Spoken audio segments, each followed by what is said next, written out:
Hello नमस्कार दोस्तों RVNL rail विकास निगम limited के जब से Q4 का रिजल्ट आउट हुआ है तब से उसका शेयर ऊपर भाग रहा है, बहुत तेज़ भागने की कोशिश कर रहा है।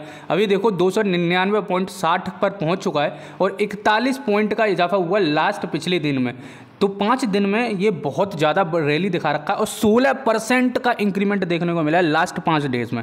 और ये आगे बहुत ज़्यादा तेज़ भागने वाला है क्योंकि जो इसकी रिपोर्ट्स में अच्छा रिजल्ट निकल के आया है उस हिसाब से आप इसमें देखोगे कि भाई बहुत कम सेल कर रहा है, ये बहुत कम ट्रेड कर रहा है। 299 पे 300 ही मान लो, एक पॉइंट ऑफ टाइम पे तो 300 टच भी कर गया है। ठीक है, तो भाई मैं अब आपको बताता हूँ कि रिपोर्ट्स कैसे पढ़ते हैं, किसी भी क्वार्टर की किसी भी कंपनी की कैसे रिपोर्ट्स को पढ़ा जाता है। ठीक है, तो पहले रिपोर्ट्स दिखाता हूँ और ये इसको पोटेंशियल और भी ज़्यादा है इसमें आगे बढ़ने का, क्योंकि अभी इसके जो आउट हुए हैं रिजल्ट्स उसमें इसकी प्रॉफिट भी बढ़ी है, इसमें इसकी जो इनकम है वो भी बढ़ी है और इसने टैक्स ज़्यादा दे रखा तो वो टैक्स कटौती करते ही इसका और भी ज़्यादा प्रॉफिट देखने को मिल जाएगा। और इसका जो इक्विटी पर शेयर जो दे रखा है वो भी बहुत अच्छा हुआ है, 2.29 के आसपास हुआ है। लास्ट टाइम 1.72 था, तो काफ़ी कुछ बढ़िया देखने को मिला है, इसीलिए ये रैली कर रहा है बार बार। कल जो स्पेशल ट्रेडिंग सेशन हुआ था उसमें भी इसकी रैली देखने को मिली थी। सारे रेलवे के जो भी स्टॉक्स हैं, अगर इलेक्शन कंप्लीट होने के बाद में जैसे ही अगर बीजेपी द्वारा गवर्नमेंट में आती है तो डेफिनेटली ये आपको 400 के पार देखने को मिल जाएगा, क्योंकि जिस हिसाब से बढ़ रहा है, क्योंकि स्टार्टिंग के 2 साल तो ये कुछ बढ़ाया ही नहीं था। ये देखो मैं आपको दिखाता हूँ, ये कल का जो इसका वो था प्राइस, वो ये देखने को मिला है कि 299 300 तक भी इवन टच कर चुका है। ठीक है, अब मैं आपको और दिखाता हूँ। देखो इसकी कल रिपोर्ट हुई थी, यहाँ पर ये दे रखा है बोर्ड मीटिंग जो हुई है 17 मई को, उसमें इन्होंने डिविडेंड देने की भी बात कर दी है। ₹2.90 आपको डिविडेंड मिलेगा, यानी कि 29% के आसपास आपको डिविडेंड देने के इन्होंने ऐलान कर दिया है। तो जिस किसी के पास एक शेयर होगा उसको ₹2.90 देखने को मिल जाएगा और जिसके पास ज़्यादा शेयर होंगे उसी के हिसाब से मिलेगा। एक शेयर पे ₹2.90 मिलने वाले हैं। ठीक है, तो इन्होंने डिविडेंड घोषित कर दिया है क्योंकि इनकी प्रॉफिट में रही है कंपनी।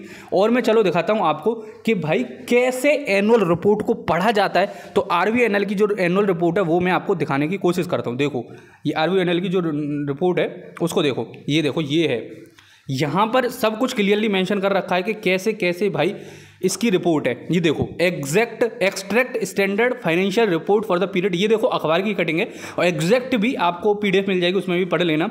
तो यहाँ पे इन्होंने साफ साफ मना वो कर रखा है, दे रखा है। देखो इस जगह देखो, ये सबसे पहले मैं आपको दिखाता हूँ कि भाई इनकम कितनी की कंपनी ने और कैसे कैसे इसको पढ़ा जाता है। देखो ये वाला इसको मत पढ़ो स्टैंड लोन को, इसको पढ़ो कंसोलिडेटेड को। ठीक है, तो इसमें ये वाली जो इन्फॉर्मेशन है क्वार्टर एंडेड, ये क्वार्टर की, यहाँ से आगे आगे की इधर की आपको पढ़नी है। तो ये देखो ये ईयर ऑन ईयर का है कि पिछले साल इसी टाइम पे कितना था और इस साल इस टाइम पे कितना है।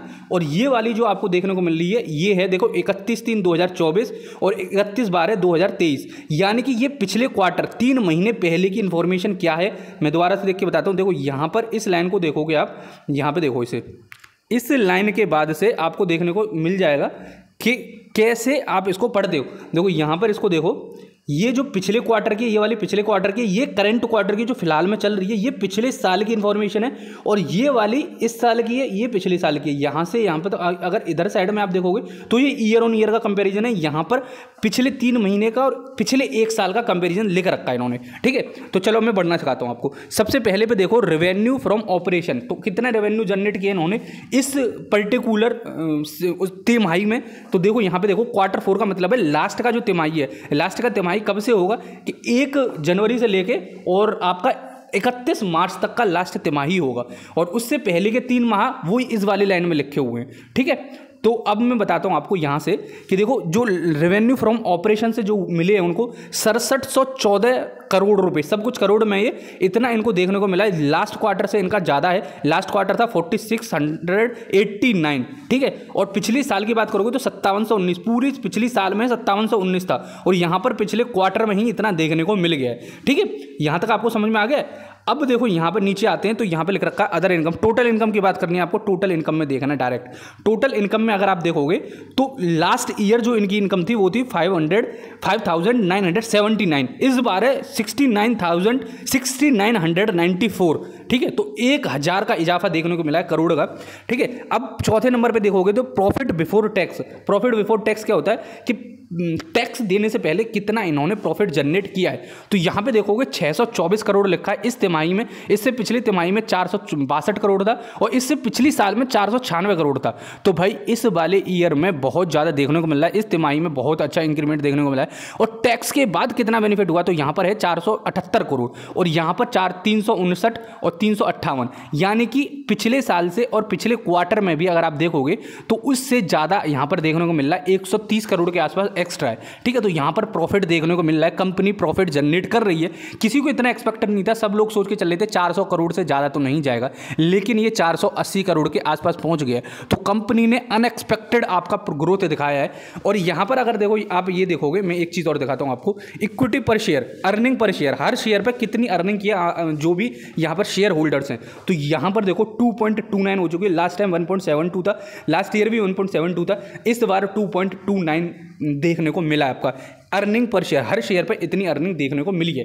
ठीक है, अब लास्ट ईयर और इस ईयर का कंपैरिजन अगर आप करोगे तो देखो यहाँ पर भी आप इसमें देख लो, प्रॉफिट वाले सेशन में भी आप देखोगे तो यहाँ पे 1574 करोड़ है, लास्ट टाइम 1341 करोड़ था प्रॉफिट पूरी साल का। तो पिछली साल से भी 200 करोड़ के आसपास एक्स्ट्रा है, इस बार भी एक्स्ट्रा है। ठीक है, तो RVNL यार बहुत बड़ा मल्टीबैगर साबित हो सकता है इफ गवर्नमेंट रिटर्न्स। ठीक है, क्योंकि वो गवर्नमेंट ने पहले ही इंटेंशन साफ कर दिए कि हम रेलवे पर ध्यान देने वाले हैं। ठीक है, तो आपको समझ में आ गया हो। अब मैं डिविडेंड वाला खेल दिखाता हूं कि भाई डिविडेंड का इन्होंने कहां लिख रखा है, डिविडेंड कितना प्रोवाइड करेंगे आपको। तो देखो जैसे ही आप नीचे आओगे तो यहां पर इन्होंने मेंशन कर रखा है डिविडेंड का, देखो ये लिखा हुआ, पूरा दिखाता हूं मैं आपको। इस वाले सेशन में आप यहां पर आओगे तो 9th और 8th पॉइंट पे लिख रखा है, देखो ये वाला चीज़ लिख रखा है इन्होंने कि कहाँ रखा, president of India acting through the represented ministry 5.36% of its holding offer of sale it retail and non retail. ठीक है, उसके बाद में 5.36 यहाँ हो गया, 72.3% ऐसा कुछ करके मैं टोटल बता देता हूँ आपको, यहाँ पे भी रखा है। Board of director recommended final dividend of 2.11 पर इक्विटी शेयर, ₹2.11 का लिख रखा है, वैसे मैंने पढ़ा था 2.9 का था। ठीक है, तो इतना भी मिला तो भी बहुत है, मतलब आपका इतना एक शेयर पर इतना रुपया मिलने वाला है एज अ डिविडेंड, मतलब ऐसे ही आपको दे देंगे, इसका कुछ नहीं है आपका। ठीक है, तो डिविडेंड तो आप समझते ही होंगे। ठीक है, तो ये ऐसे पढ़ी जाती हैं एनुअल रिपोर्ट्स। तो इस कंपनी का देखो फ्यूचर बहुत अच्छा है, देखो 17 मई के दिन पे ये निकली है और अच्छा खासा रिपोर्ट में दिया। इसके बाद में जब भी मार्केट ओपन होगा, गारंटेड मैं बोल रहा हूं आपको, ट्यूसडे को ओपन होने वाला है, गारंटेड बोल रहा हूं, फिर दोबारा से बहुत अच्छी उछाल देखने को मिलेगी। अगर कुछ कारणों से कुछ भी इंफॉर्मेशन आने की वजह से अगर थोड़ा बहुत डाउन भी हुआ तो डेफिनेटली बोलता हूं अगले दिन और भी ज्यादा बूम पे देखने को मिलेगा। और जैसे ही गवर्नमेंट रिटर्न हुई तो ये आपका मल्टीबैगर साबित हो जाएगा, क्योंकि देखो 1-2 साल तो ये शेयर चढ़ा ही नहीं था, 10-20 रुपए पे ट्रेड करता रहता। कोविड आ गया, उस टाइम पे ये 10 रुपए पे शेयर ट्रेड करने लग गया। अब फिर दोबारा से इसमें तेजी देखने को मिल रही है और फिर दोबारा से ये बहुत अच्छा रिटर्न देखने को मिलेगा। ठीक है, लास्ट 1-1.5 साल से ही ये बहुत अच्छा बूम पे देखने को मिला है। अब देखो कुछ दिन पहले की बात है, 2 से 3 महीने 4 महीने पहले ये 150 रुपए पे ट्रेड कर रहा था। 4 महीने से पहले आज 150 पे देख लेना, 149 138 पे उस पे ये शेयर कर रहा था ट्रेड, 160 पे तो मैंने भी देखा है। अब देखो ये एक साथ इतना भयंकर उठ के आ रहा है, इसीलिए मैं बोल रहा हूँ इसकी प्रॉफिट बहुत अच्छी है, इसके रिटर्न बहुत अच्छे हैं। और RVNL जैसे जैसे इंडिया में रेल का विकास होगा तो इस कंपनी का भी विकास होगा। ठीक है, तो आई थिंक आपको समझ में आ गया, ऐसे ही ये कंपनियों के एनुअल शीट पढ़ी जाती हैं और भी जैसे जैसे आएंगे मैं आपको समझाता रहूँगा और देखते रहना कि कैसे कैसे, क्योंकि फाइनली सब कुछ डिपेंड करता है शेयर बढ़ना और घटना, कि उसके जो एनुअल शीट क्या बोल रही है, क्या फाइनेंशियल्स बोल रहे हैं, कितनी स्ट्रॉन्ग है फंडामेंटली। ठीक है, तो आई थिंक आपको समझ में आ गया। चलो फिर मिलते हैं अगली वीडियो में, जब तक के लिए जय हिंद।